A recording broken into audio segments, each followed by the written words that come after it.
lo que nos permite realmente revelarnos el dolor y el sufrimiento como un valor redentor, es la fe. ¿Qué es la fe? Nos lo responde Mateo 11, 28 o 10. Si el capítulo 8, versículo 10 también lo responde. La fe es un acto de humildad grande mediante el cual el hombre renuncia a afianzarse en su fuerza por abandonarse en los brazos de Dios, por abandonarse en los brazos de aquel en quien cree, con la certeza y la garantía de que no queda defraudado. A mí me impresiona porque Dios es providente. No escogimos la lectura de este día y se nos presentan 3 niños o 3 jóvenes con nombres concretos: Midrat, Misat y Abdenago. Son los 3 nombres de estos 3 niños judíos que habían sido elegidos por las autoridades para colocarse al servicio del rey Nabucodonosor. Lo primero que no accedieron ellos fue a contaminarse con la comida del rey.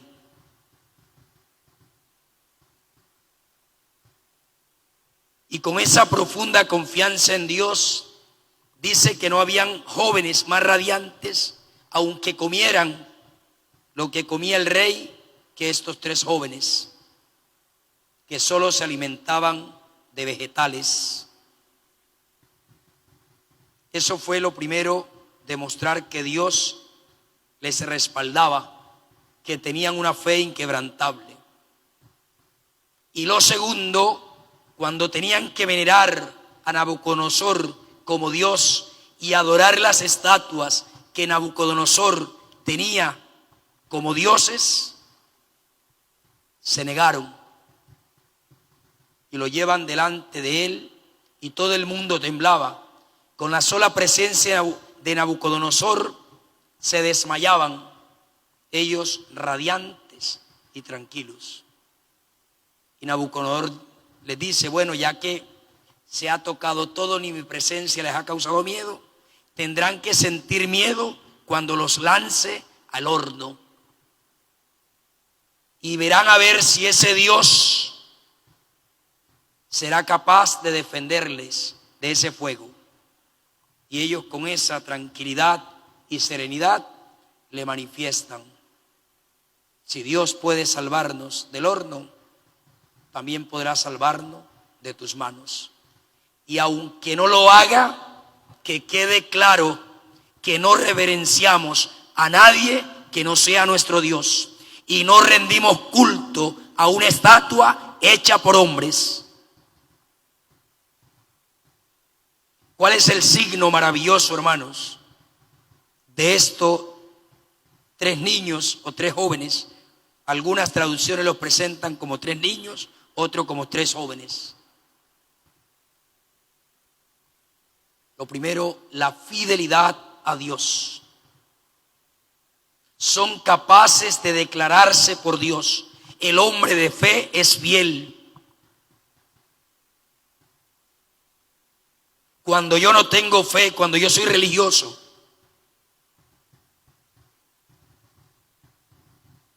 cuando yo soy fanático, cuando yo soy proselitista, todo es de sentimientos, de emociones. Y ante las más mínimas dificultades claudicamos y desistimos. Cuestionamos los designios de Dios. El hombre de fe es fiel, no se avergüenza. Ni siquiera la misma muerte le hace temblar, porque sabe que los hombres de este mundo podrán arrebatarle la vida menos el alma. No tema a quien pueda matar el cuerpo, sino el alma. Por eso hay tantos mártires en nuestra iglesia, hombres y mujeres capaces de ofrecerse en sacrificio por amor o por fidelidad a Dios. Lo primero es eso: el hombre de fe es fiel. Nunca su confianza en Dios está cimentada en sentimientos y en emociones. Lo segundo, hermanos, el hombre de fe no teme. El hombre de fe ha vencido los temores. ¿Y por qué los ha vencido? Porque dice Pablo, si Él está conmigo, nadie estará contra mí. Todo lo puedo si es Él, Dios, Jesús, mi fortaleza. La presencia de Dios en mi vida me lleva a vencer mis miedos y mis temores. Y de hecho, aparece, la palabra que más aparece en las Sagradas Escrituras es esa, 1492 veces. Una fecha histórica para nosotros los latinoamericanos. No temas, que yo estoy contigo. No temas, yo he vencido el mundo. Te he dado un corazón de hombre valiente. Por eso estos niños no temen.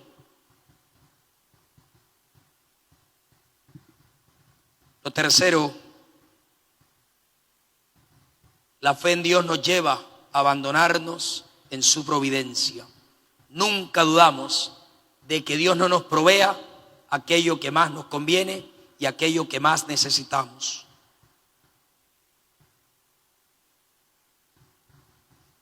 Y lo último, hermanos, la fe nos lleva a aceptar la voluntad de Él. Mire lo que le expresan ellos a Nabucodonosor. Si Dios no nos quiere defender del fuego, no importa, pero nosotros jamás dejaremos de creer, de confiar y de esperar en Él. Nosotros, hermanos, analizando nuestra fe, tenemos una fe emocional y sentimental. Cuando Dios no hace lo que yo le pido, ya no me ama, ya no me escucha, Dios me dio la espalda, ¿por qué a mí? Yo creo que por estar en la iglesia, creo que por estar en una comunidad, creo que porque rezo un rosario diario, porque voy a misa los domingos, ya yo tengo que estar libre de cualquier situación de dolor. En ningún momento ellos condicionan la fe en Dios. En ningún momento le dicen a Dios, si es verdad que tú nos amas, si es verdad que tú existes, tienes que librarnos. En ningún momento, hermanos. Dios los libra porque le nace hacerlo, mas no porque ellos se han portado bien, y tiene que Dios someterse a lo que ellos quieren, a sus pretensiones. Eso es esencial. Yo pienso que es lo más importante de esta primera lectura, de la historia de estos tres niños. Y miren que cuando los lanzan, así lo expresa la Escritura, que quienes los lanzaron quedaron incinerados. El horno estaba ardiendo 7 veces más de lo normal. Era la rabia que 3 niños fueran capaces de parársele al rey Nabucodonosor, imagínate. Lo habían tentado en su orgullo, en su soberbia. Se creía Dios. Dice que cuando los lanzan atados, amarrados, están sueltos y ya no hay 3, sino hay 4, porque el ángel de Dios los defiende. Y a partir de ese momento, Nabucodonosor dice, a partir de este momento serviré al Dios de Sidrat, Misat y Abdenago. Serviré a ese Dios que es fiel, que cumple lo que promete y que nunca abandona a quienes confían en Él. ¿Por qué he dicho esto, hermanos? Porque el valor redentor del dolor reside cuando yo soy capaz de aceptar la voluntad de Dios.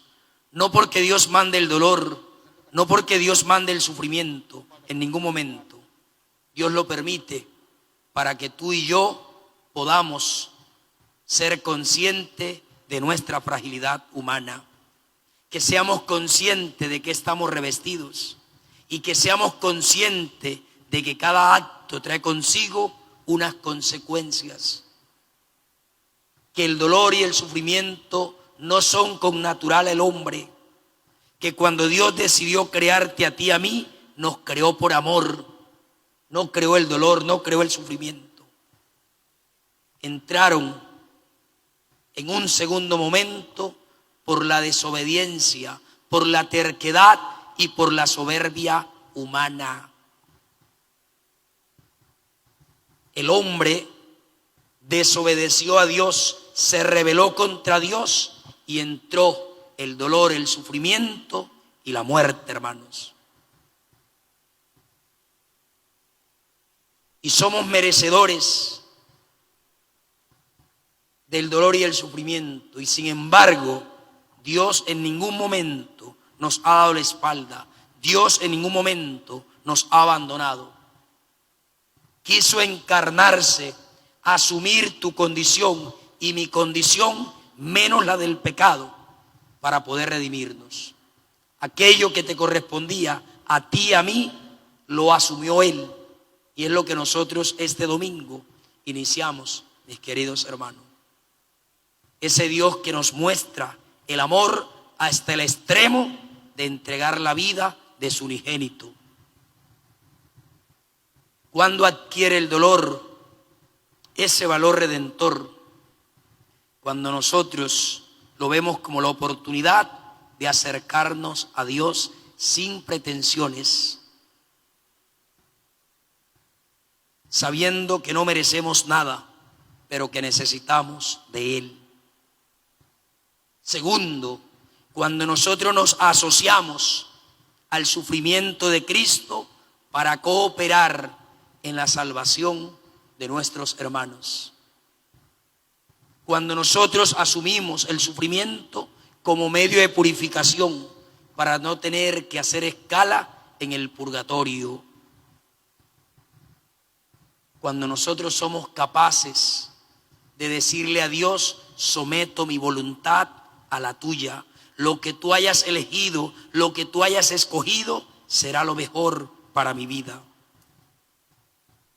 Cuando yo soy capaz de abrazar mi cruz sin escandalizarme, sin reclamarle a Dios absolutamente nada. Una hermana, Adela Galindo, solía decir siempre, desde la cruz se contempla mejor el cielo. Nadie podrá tener el cielo sin antes no atraviesa por el dolor y por el sufrimiento. Es inevitable, hermanos. Es inevitable la enfermedad. Es inevitable la injusticia. Es inevitable la muerte. Es inevitable, mis queridos hermanos, el hecho de que nosotros tengamos que amar sin necesidad de sufrir. No existe. Pero cuando nosotros nos abrazamos a Cristo, abrazamos nuestra cruz, le damos sentido a todo. De hecho, los grandes intelectuales decían que el sufrimiento también perfecciona el intelecto humano, porque le lleva a cuestionarse frente a realidades que de no haber sido por el dolor y el sufrimiento, nunca tal vez se plantearía. Hay realidades antropológicas que nos permiten a nosotros preguntar por qué y para qué acontecen. Que hoy el Señor entonces nos regale 3 gracias. La primera, una fe adulta, una fe inquebrantable para nunca renegar, murmurar o maldecir, aunque Dios no nos conceda lo que le pidamos en nuestras oraciones. Segundo, poderle decir al Señor, si es posible, aparta de mí esta realidad, pero que no se haga mi voluntad, sino la tuya. Y tercero, aprender a esperar con paciencia en el tiempo de Dios. Aprender a abandonarnos en la providencia divina y obtener lo que obtuvieron estos 3 niños. Dios manifestarse en su poder y en gloria para respaldarlos. Que así sea. Así sea.